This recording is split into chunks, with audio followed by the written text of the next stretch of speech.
आका industry private limited देशातील नामांकित पीव्हीसी फर्निचर आता आपल्याला मिळणार आपल्या सिंधुदुर्ग जिल्ह्यात देखील।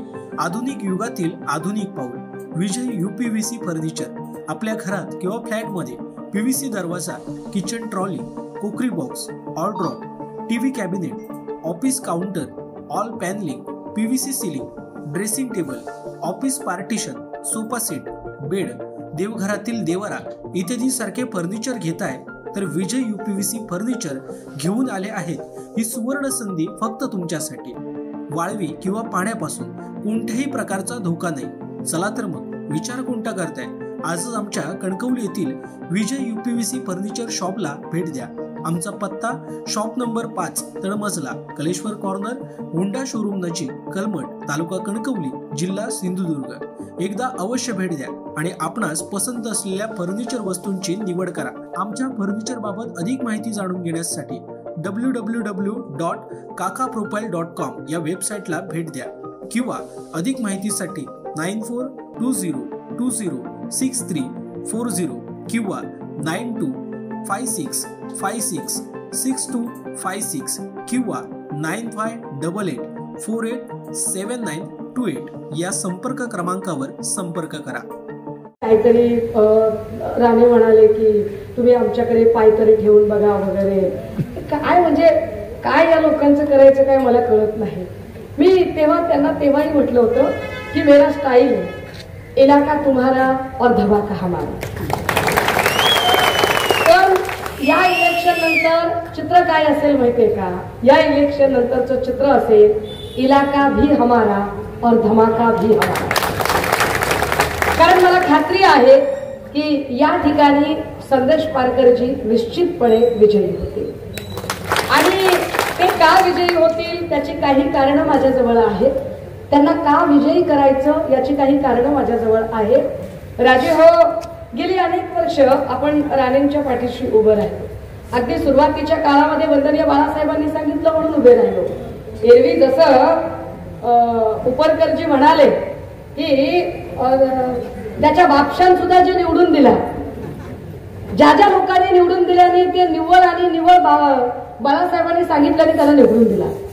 माका मालवणी जास्त येत नसा, पण जी काय थोडी तोटकी मुटकी येत असा त्या सगळ्यात तुझं बघितलं तर आधी बरं आत्ता जे वंदनीय जे सांगतायत ना की मी शिवसेना आणि काय आता झालं आणि जे उद्धव साहेबांवरती टीका करतात, मुळात त्या नारायण राणेंना हे लक्षात येत नाहीये की त्यांना बाहेर हाकललं ते वंदनीय बाळासाहेबांनी।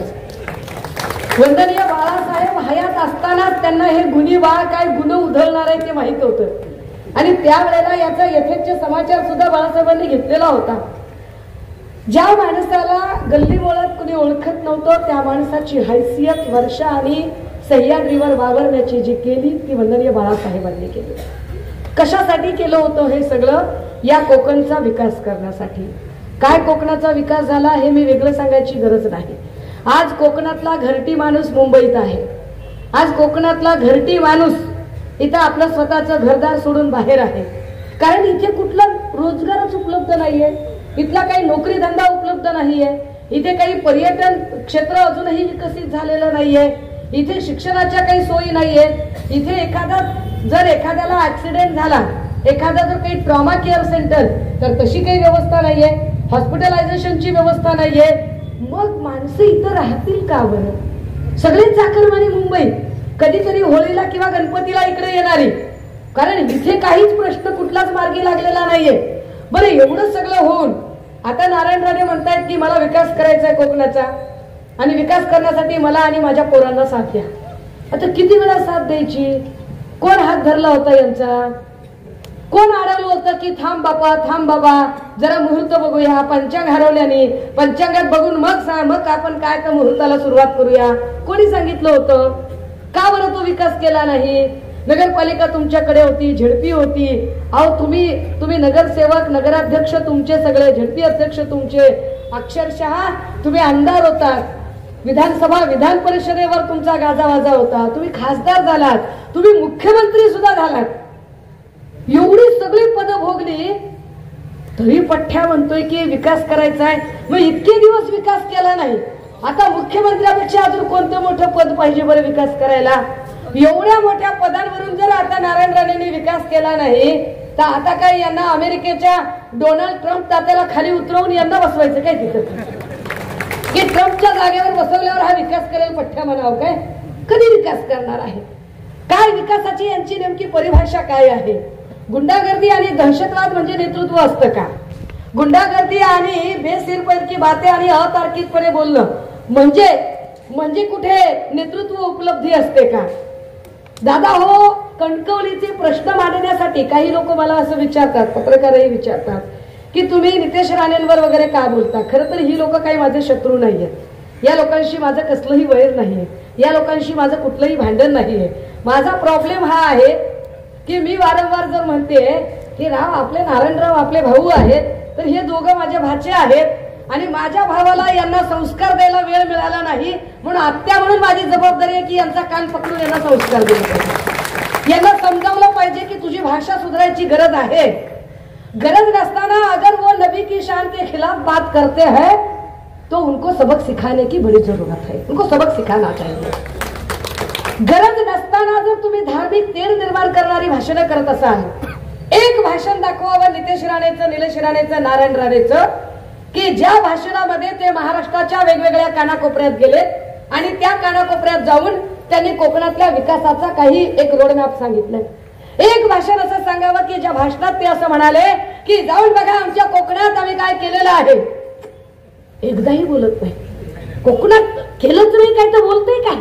अडत नाही तर पोहऱ्यात कुठून येणार? केलंच नाही काही, कुठेच काही बोलत नाही. बोलायची भाषा काय? आईंदे तो मुसलमाने. अरे तुला काय करायचंय? तुला काय करायचंय त्याच्याशी? हा महाराष्ट्र संभाजीराजांचा महाराष्ट्र आहे. हा महाराष्ट्र छत्रपती शिवरायांचा, हा महाराष्ट्र क्रांतीबा ज्योतिबा फुल्यांचा, विश्वरत्न बाबासाहेबांचा, राजर्षी शाहू महाराजांचा हा महाराष्ट्र आहे. या महाराष्ट्राच्या गावगाड्याची वीण घट्ट घट्ट विणलेली आहे. या महाराष्ट्राच्या गावगाड्याची जी वीण घट्ट विणलेली आहे त्यानुसार या गावगाड्यामध्ये मराठा, साळी, माळी, कोळी, तेली, तांबोळी, आतार, भगवान, सुतार, लोहार, कुंभार, रामोशी, बेरड, बेस्तर, बेलदार, कातकरी, आदिवासी, पारधी, घिसाडी, कैकाडी, आराधी, भराडी, गोंधळी, सिक्कलगार ही सगळी माणसं गुण्या गोविंदाने एकत्र नांदतात. त्यांच्यामध्ये कुठलाही भांडण तंटा नाहीये. पण ही नितेश राणे सारखी माणसं जी आहेत ती जाणीवपूर्वक ही गावगाड्याची वीण उसवतात आणि अशी गावगाड्याची वीण उसवणारी, इथलं सगळी राजकीय संस्कृती घडवून करणारी जी माणसं आहेत अशी माणसं जरा बाजूला करणं गरजेचं आहे. म्हणून या निवडणुकीत बदल हवा आहे. ही निवडणूक का गरजेची आहे? कारण इतका लॉ अँड ऑर्डरचा प्रश्न निर्माण झाला मागच्या 2.5 वर्षामध्ये. कायदा आणि सुव्यवस्थेचा धाकच राहिला नाही राजीव. म्हणजे एक साधारण 10-5 वर्षापूर्वीपर्यंत एक काळ होता की ज्या काळामध्ये माणसं एकमेकांना जरी खून हत्या होत असतील तर रात्री अपरात्री कोण कुणाची सुपारी देत असेल, कोण कुणाला मारामारी करत असेल, कुठेतरी हत्याकांड घडत असेल. पण गेल्या 2.5 वर्षातली परिस्थिती अशी झाली, 5-10 वर्षातली परिस्थिती अशी झाली की माणसं एकमेकांना फेसबुक लाईव्ह करून मारायला लागली. पोलीस स्टेशन मध्ये गोळीबार सुरू झाला. बाबा सिद्दकी सारख्या माणसाला वाय दर्जाची सुरक्षा असताना गजबजलेल्या परिसरात मारहाण झाली, गजबजलेल्या परिसरात गोळ्या घातल्या गेल्या. हे का घडलं? हे कशामुळे घडलं? का पोलिसांचा धाक उरत नाही? तिकडे कुणीतरी एक पोलीस दादा माझा व्हिडिओ रेकॉर्ड करत होता. खरं तर त्यांनी समोर येऊन रेकॉर्ड केलं पाहिजे, एवढ्या लांबून नीट रेकॉर्ड होत नाही. असं व्यवस्थित वक्ता कसा आरपार दिसला पाहिजे, तुम्ही असं नीट समोर येऊन रेकॉर्ड केलं पाहिजे. कारण मला माहिती आहे तुमच्या ऑर्डर काय आहेत ते. रंग सावळा, सशक्त बांधा, पोशाख मराठी, भाषा मराठी, पोशाख साडी, केस कुरळे, सदरील वर्णनाची व्यक्ती आपल्या हद्दीत आल्यावर तिचे भाषण ध्वनिचित्र मुद्रित करावे. ती व्यवस्था नसेल तर ध्वनी मुद्रित करावे. तीही व्यवस्था नसेल तर टंकलिखित करावे. काहीही करावे पण भाषण रेकॉर्ड करावे. तुम्ही बिलकुल ते भाषण रेकॉर्ड करावे. तुम्हाला ऑर्डर आहे डिपार्टमेंटच्या. पण अशाच ऑर्डर नितेश राणेचं भाषण रेकॉर्ड करण्यासाठी दिल्या होत्या. बघा पोलिसांचा धाक का राहिला नाही, का लॉ अँड ऑर्डर बिघडलेला आहे. तर याची कारणं जर मी मुळात समजून घेतली तर असं लक्षात येतं की जेव्हापासून गद्दार गँगचं सरकार आलं, या सगळ्या गद्दार गँगने एक काम केलं. एकनाथ शिंदेच्या सोबतच्या 40 गद्दारांनी एकच काम केलं की आपापल्या मर्जीतले पीआय आपल्या पोलीस स्टेशनला आणून ठेवले. मर्जीतल्या पीआयने एकच करायचं, सत्ताधाऱ्यांच्या बाजूने असणारा माणूस त्याने कितीही गैरवर्तन केला, बेकायदेशीर वागला, वाह्यातपणा केला, तरी त्याच्या विरोधात एकही पोलीस कंप्लेंट करायची नाही. पण विरोधकांनी जरा जरी आवाज उचलला तर त्यांच्यावर मात्र लगेच 353, 354, 303, 307, 323, 324 खडाखड गुन्हे टाकून मोकळे व्हायचं.